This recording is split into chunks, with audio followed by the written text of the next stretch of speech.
Hello there. I'm going to go over the stats from the Association of Interior Realtors for April 2026. So we'll start here looking at the North Okanagan. And these numbers compare with 2025 of the same month. So these are the April stats. Units sold 129, which is down 10% from a year ago in the same month. Total active listings is down actually just slightly, and new listings also down by 13% from last year. Interesting to see this number, new listings and units sold. The new listings tends to be much higher than the units sold every month, and you start to wonder, well, where do the listings go if they don't sell? Well, a lot of them end up being canceled or expired. We're seeing a lot of homes listed and then taking price decreases before they sell, and homes selling for between 97 and 98% of the actual list price when they do sell, and that's after price decreases. And then some homes don't sell, so they end up being expiring or canceling and maybe coming on the market later.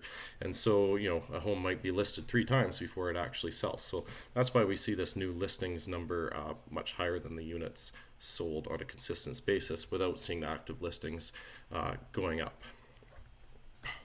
And with active listings being on par or just slightly less from last year, indication that we're in about the same place, and prices have tended to be stable.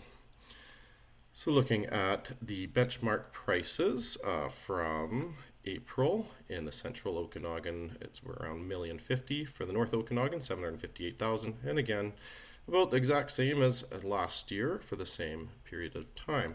Now, interesting to note, these benchmark prices, they take a benchmark home for that area, and there's some data analysis, and it's determined, and those stats are available to us. So a home in your Central Okanagan compared to North Okanagan, you're not actually comparing apples to apples. So for example, the Central Okanagan home, I've pulled the stats from the AOIR on this and compiled them, is going to be larger by about 200 square feet, newer by about 8 years, and the rest of the stats here, attached double garage is fairly standard for both, but yeah, a little bit bigger and a little bit newer. So yes, homes in the Central Okanagan Kelowna area are priced higher than the Vernon North Okanagan area, but when you're looking at that benchmark, it's they're not exactly the same home, so that's part of that gap, but the home prices are different as well. What else did we want to look at here? The stats machine. I'm going to touch on the absorption rate. So this is I'm going to move my circle. The absorption rate right here, we've really been close to 16% for the last several years. So we just look at 2026, we can find the average down here, 15.4.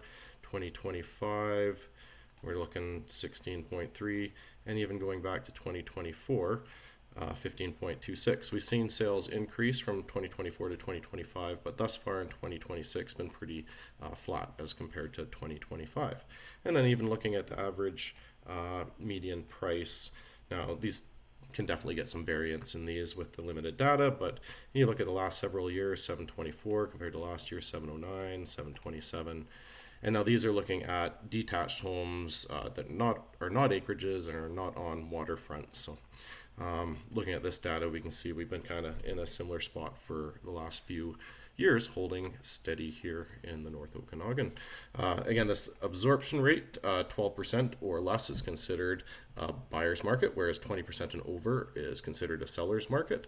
And being at 16%, we're kind of right in the middle of that. So definitely an indicator to keep an eye on, as if we start to see that absorption rate jump up, it's an indication that we'll start to see the prices likely follow in that direction after a few months of that sort of data. So hope this was helpful.